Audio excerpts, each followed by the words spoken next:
से किश्तवाड़ में आप सुन रहे हैं गृह मंत्री अमित शाह को, जो साफ तौर पे कह रहे थे कि 370 इतिहास का पन्ना हो चुका है, आतंकवाद को दफन करके ही रहेंगे। और अब बढ़ते आगे और बात करते हैं गुजरात की। गांधीनगर में आज प्रधानमंत्री नरेंद्र मोदी थे और वहां पर उन्होंने एक बड़ी सौगात दी उस रैपिड मेट्रो ट्रेन के जरिए जिसका इंतजार गुजरात के लोग कर रहे थे। अहमदाबाद से भुज के लिए ये फिलहाल रखा गया है जो रूट है, और खुद प्रधानमंत्री नरेंद्र मोदी ने भी किस तरीके से वहां पर उस मेट्रो का ना सिर्फ जायजा लिया बैठ करके, बल्कि बातचीत भी की उस दौरान जिन लोगों को इस पहली मेट्रो में बैठने का मौका मिला था। ये बड़ी सौगात है और ये दिखाता है कि कैसे रफ्तार पकड़ रहा है भारत विकास के उस दौर में, जहां पर एक तरह से कहें कि सहूलियत भरा सफर हो, इस सपने को पूरा किया जा रहा है। और वहां पर जो स्टूडेंट्स हैं उनसे भी बातचीत करते हुए प्रधानमंत्री नरेंद्र मोदी नजर आए।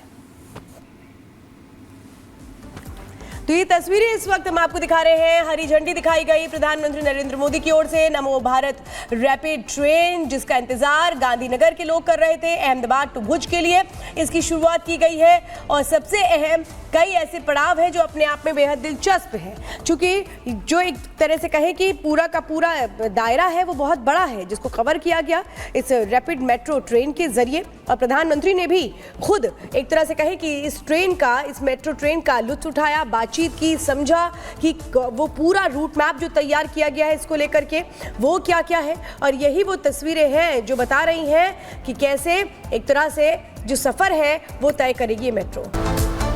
तो चलिए खबरों में सबसे पहले बात करेंगे पर्व त्योहारों पर शुरू हुए उत्पात मचाने की उस सिलसिले की जो अब थमने का नाम नहीं ले रही है। अब इसमें बताहाशा बढ़ोतरी जो है वो दर्ज की जा रही है। देखिए, रतलाम से इसकी शुरुआत हुई थी। रतलाम में गणेश उत्सव में पत्थरबाजी हुई थी और उसके बाद जबरदस्त तरीके से वहां पर हिंसक झड़प की तस्वीर सामने आई थी। और इसके बाद अब राज्य दर राज्य यही खबर निकलकर सामने आ रही है, जहां गणेश उत्सव में विघ्न डालने की कोशिश की जा रही है। अब नया मामला झांसी से सामने आया है और यहां पर भी दो समुदायों के बीच में जबरदस्त तरीके से विवाद हुआ और यह विवाद मारपीट में तब्दील हो गया। इसके बाद हालात बेकाबू हो गए। रिपोर्ट के जरिए देखिए।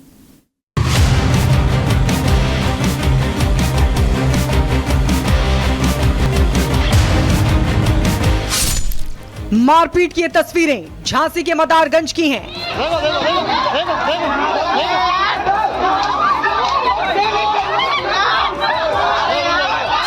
दो समुदायों के बीच टकराव की यह घटना बीते रोज की है। यहां गणेश पूजा विसर्जन यात्रा को लेकर बवाल ऐसा बढ़ा कि दोनों पक्ष एक दूसरे को खूनम खून कर देने पर उतारू हो गए।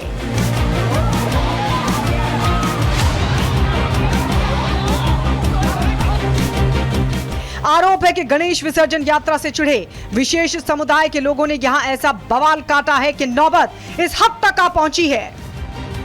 मारपीट, बवाल और हिंसा को लेकर दोनों पक्षों के अपने अपने दावे हैं। श्रद्धालुओं का आरोप है कि वो जिस वक्त गणेश प्रतिमा के विसर्जन के लिए जा रहे थे उसी वक्त विशेष समुदाय के लोगों ने यात्रा में रोक टोक की थी, लेकिन श्रद्धालुओं ने उकसावे को नजरअंदाज कर दिया। जब श्रद्धालु विसर्जन के बाद वापस लौटे तो विशेष समुदाय के लोगों ने श्रद्धालुओं के साथ मारपीट शुरू कर दी और उन्हें बुरी तरह पीटा गया। तो भैया गणपति लेके जा रहे थे तो वहाँ पे उन लोगों ने हमें रोक टोक की, तो बोले भजन गाने से और गाने 8 दिन से वो कर ही रहे थे, तो उसमें तो हमने कोई ऐतराज नहीं किया उन पर। फिर ये फोटो भी हम आपको दिखाएंगे, डायरेक्ट डली हुई है पीली, तो उसके बाद वापस आए ना वो आप पूरा टेक कर दिए। बस आप लोग कितने लोग घायल हुए हैं? ये सब ये पहले हुए, हम लोग 6 लोग घायल हुए हैं, 6 लोग हमारे घर में चाहिए। वहीं श्रद्धालुओं के दावों के उलट विशेष समुदाय के लोग भी खुद को बेदाग बता रहे हैं। उनका कहना है कि ये बवाल हिंदू पक्ष ने काटा, वो तो सिर्फ अपने लोगों का बचाव कर रहे थे। हमारे जीजा जी को वे लोग मार रहे थे तो हम उनको लिए बचाने के लिए गए। हालांकि गणेश विसर्जन यात्रा के सिलसिले में हुए इस विवाद के बाद हिंदूवादी संगठनों ने थाने पहुंचकर धरना प्रदर्शन भी किया। लोगों ने विशेष समुदाय की गुंडागर्दी के खिलाफ पुलिस से सख्त कदम उठाने की मांग की, जिसके बाद पुलिस ने इस मामले में 3 लोगों को हिरासत में लेते हुए कानूनी कार्रवाई शुरू कर दी है। पुलिस का कहना है कि जरूरी कार्रवाई की जा रही है। किसी बात को लेकर इनका विवाद हो गया जिससे दोनों पक्षों में मारपीट हुई है और कुछ लोग इसमें घायल हैं, तो घायल का इलाज किया गया है और दूसरे पक्ष के 3 लोगों को हिरासत में लिया गया है। झांसी की ही तरह मैनपुरी में भी गणेश पूजा पंडाल में बवाल की खबर है। वहां गणपति पूजा पंडाल में कुछ दबंगों ने ऐसा उत्पात मचाया कि मामला थाने से लेकर अस्पताल तक जा पहुंचा। आरोप है कि महज एक फरमाइशी गाना बजाने को लेकर हुए विवाद में दबंगों ने पूजा कर रहे लोगों को जमकर पीटा।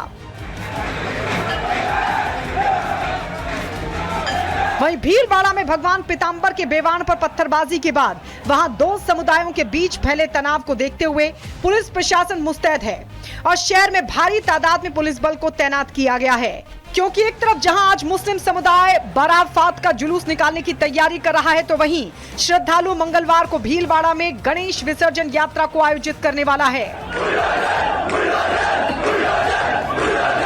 बहरहाल पर्व त्योहार पर किसी तरह की बवाल की घटनाएं ना हो, इसके लिए यूपी से लेकर राजस्थान तक पुलिस मुस्तैद है। जगह जगह पुलिस का अमला तैनात है और ड्रोन कैमरे से चप्पे चप्पे पर निगरानी रखी जा रही है।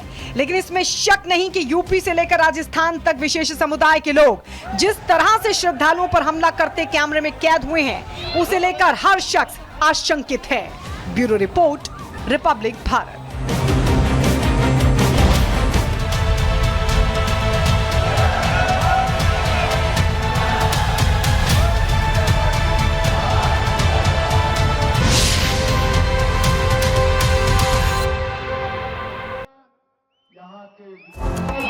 सुनील शर्मा जी और आज भाइयों बहनों मैं पहली बार इस क्षेत्र में आया हूं। जब हेलीकॉप्टर से इस ओर निकला, ये पहाड़ियां, आसमान को छूने वाली पहाड़ियां और दुर्गम क्षेत्र, उसको देखकर मुझे लगा ये सुनील ने कहां मेरी जबान रख दी है। मगर भाइयों बहनों, इस विराट सभा में इतनी बड़ी जनसंख्या में आए हुए प्यारे भाइयों बहनों, माताओं और मेरे गुर्जर भाइयों को मेरा प्रणाम, नमस्कार। सबसे पहले मचेल माता के चरणों में शीश झुकाकर मैं प्रणाम करना चाहता हूं। आज मेरी बहुत इच्छा थी कि मां के दरबार में हाजिरी लगाकर आऊं, मगर तीसरी सभा भी रख दी रामबन में, हो नहीं पाया। मैं आज मां के चरणों में वादा कर कर जाता हूं, सुनील और हमारी बहन परिहार को जिता दीजिए, यहां मैं मां के चरणों में शीश झुकाने जरूर आऊंगा। ईश्वर पादर और नागसेनी की इस पवित्र भूमि ने कई सालों तक भारत को मजबूत रखने का, एक रखने का साहस भी दिखाया है, हौसला भी दिखाया है और इसके लिए बलिदान भी दिए। आज जम्मू कश्मीर का एक क्षेत्र अगर तिरंगे से सुशोभित है, तो मैं इस भूमि के हमारे पूर्वजों को इसके लिए सत सत नमन करूंगा। भी तो हमने वो दिन भी देखे, विभाजन के दिन देखे, 90 में आतंकवाद के दिन देखे। चंद्रकांत शर्मा हो या परिहार बंधु हो, वो सभी ने कुर्बानियां दी। मैं आज इस क्षेत्र के शहीद सभी भाइयों को याद कर कर आपके बीच में वादा कर कर जाता हूं, आतंकवाद को इतना नीचे दफन करेंगे कि कभी बाहर ना। मैंने जानबूझकर कहा था मेरी पहाड़ियों में सभा जरूर लगाना। अभी अभी 90 की तरह प्रयास हो रहे हैं यहां आतंकवाद को फिर से मजबूत करने के। एनसी कांग्रेस ने कुछ वादे भी ऐसे किए हैं, उनकी सरकार आएगी तो इन आतंकवादियों को छोड़ देंगे। मैं आज मां के स्थान के सामने आप लोगों को कहकर जाता हूं, ये नरेंद्र मोदी सरकार है, किसी की हिम्मत नहीं है भारत की भूमि पर आतंकवाद को पसार। हमने वीडीजी और एसपीओ के तंत्र को मजबूत करने का काम किया है।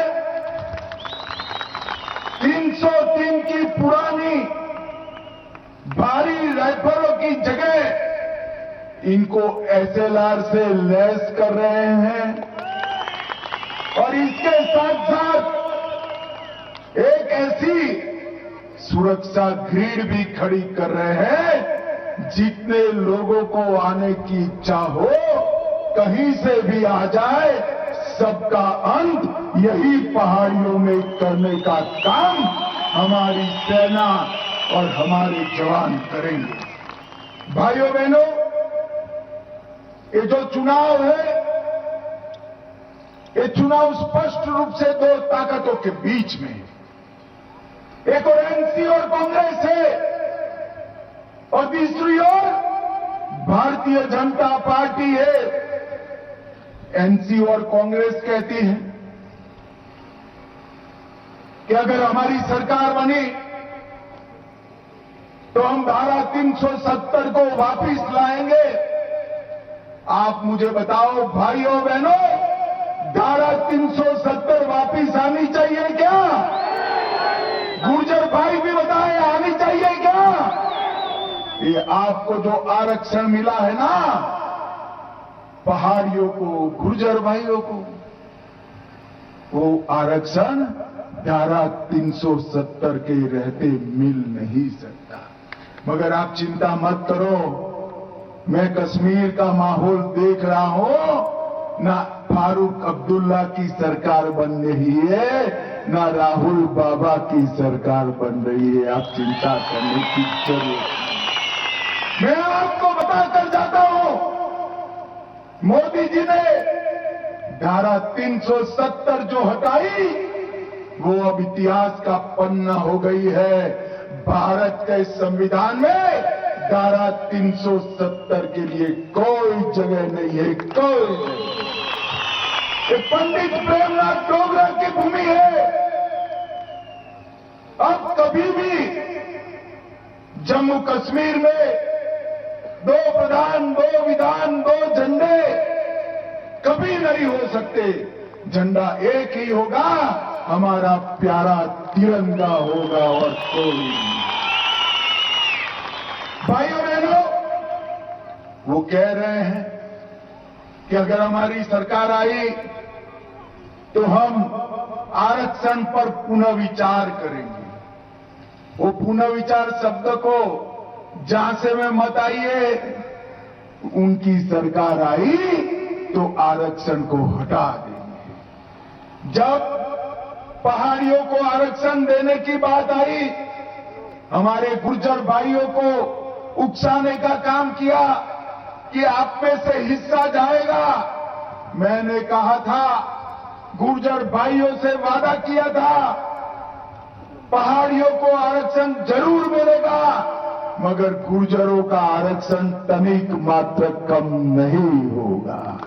और आज गुर्जरों का आरक्षण जस का तस रखकर पहाड़ियों को आरक्षण देने का काम नरेंद्र मोदी सरकार ने किया है। जिसको नरेंद्र मोदी सरकार, मैं आज ये दूर सुदूर पहाड़ पर बसने वाले सभी अभिभावकों को कहने आया हूं कि वो दिन लग गए कि आपके बच्चों को ग्रेजुएशन नहीं किया जाता था, करने की संभावना नहीं थी। अरे ग्रेजुएशन छोड़िए साहब, ट्राइबल रिजर्वेशन है आपके पास, पहाड़ियों के पास, गुर्जरों के पास। आपके बच्चे कलेक्टर और डीएसपी